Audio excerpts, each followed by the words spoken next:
mkono wake Bwana. Que la paix de Dieu soit avec vous. L'un des défis que nous chrétiens rencontrent, et le plus dur d'ailleurs, c'est la victoire sur le péché.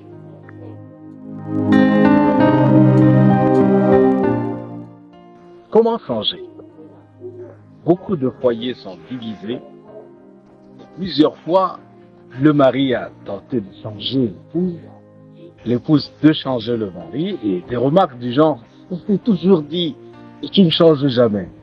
Et si vous êtes très honnête, vous allez vous rendre compte qu'on ne peut pas changer sa propre vie ou bien son propre caractère juste parce qu'on décide de changer, ou bien parce qu'on a pris une résolution, ou parce que une personne vous avait fait la remarque que votre façon de faire est mauvaise. La plupart du temps, on se bat. Mais sans grand succès. On peut réussir pour un jour peut-être. Pour quelqu'un qui veut lire la Bible pendant toute une année, il commence, après un certain moment, et il s'arrête. Je veux juste que vous fassiez cette expérience. Que vous vous teniez votre bras fortement, que vous serriez.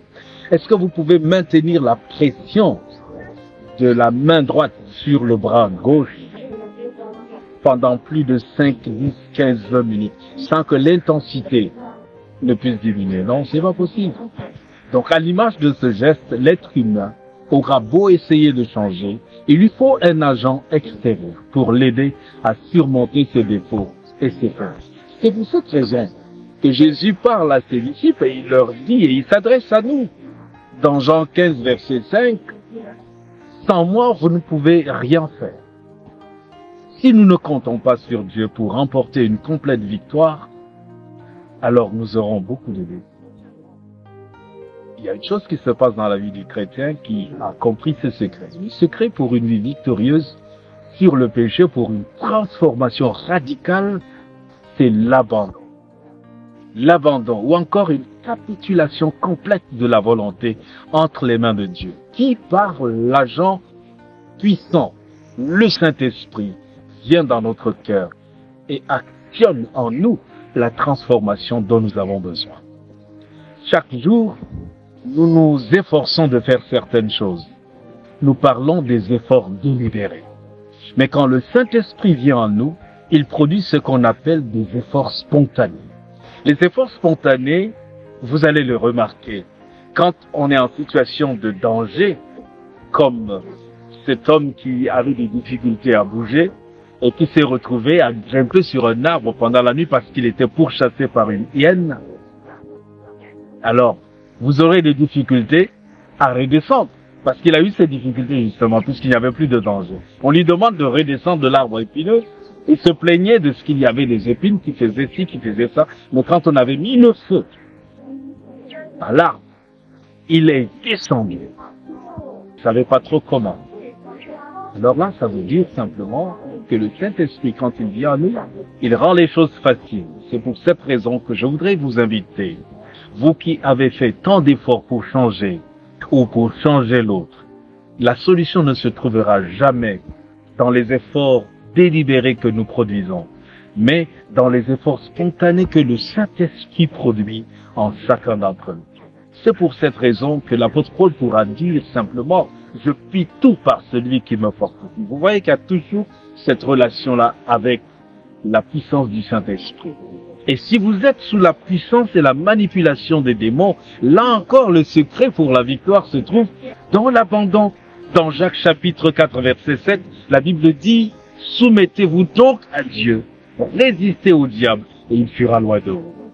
Se soumettre à Dieu, c'est s'abandonner entre les mains de Dieu et reconnaître qu'il est seul capable de transformer ma vie, de transformer mon caractère, de changer aussi le caractère de l'autre. Quand je prie pour l'autre, le Saint-Esprit peut agir dans son cœur et transformer son cœur. Par nos propres efforts, comprenons-le, nous ne pourrons jamais parvenir à changer notre vie, nos défauts de caractère, besoin d'un attachement spécial. C'est là la spécialité du Saint-Esprit. Il vient et il actionne en nous cette œuvre de transformation qu'on appelle une transformation radicale. Et quand les gens vont nous voir, ils seront surpris. Oh, mais c'est pas telle personne. Et oui, le Saint-Esprit est passé par là. Et nous voyons les preuves de la transformation au quotidien.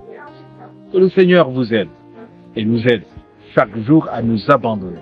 Parce que l'abandon au quotidien, avant que le jour ne se lève, quand vous vous mettez devant Dieu, présentez vos défauts à Dieu. Dites-lui, Seigneur, au cours de cette journée, je sais que je ne peux pas retenir ma langue. Il est très facile pour moi de diffamer, de faire les commérages. Je ne veux plus le faire, Seigneur. Si tu ne viens à mon aide, je vais tomber. Une âme qui se s'humilie de cette manière et s'abandonne entre les mains de Dieu obtiendra toujours la victoire.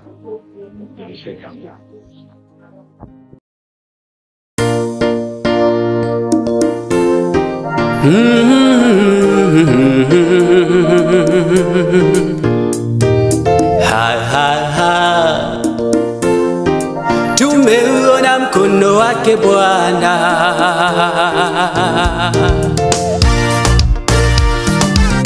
mengi mazuri tumeyaona, Mungu umetenda.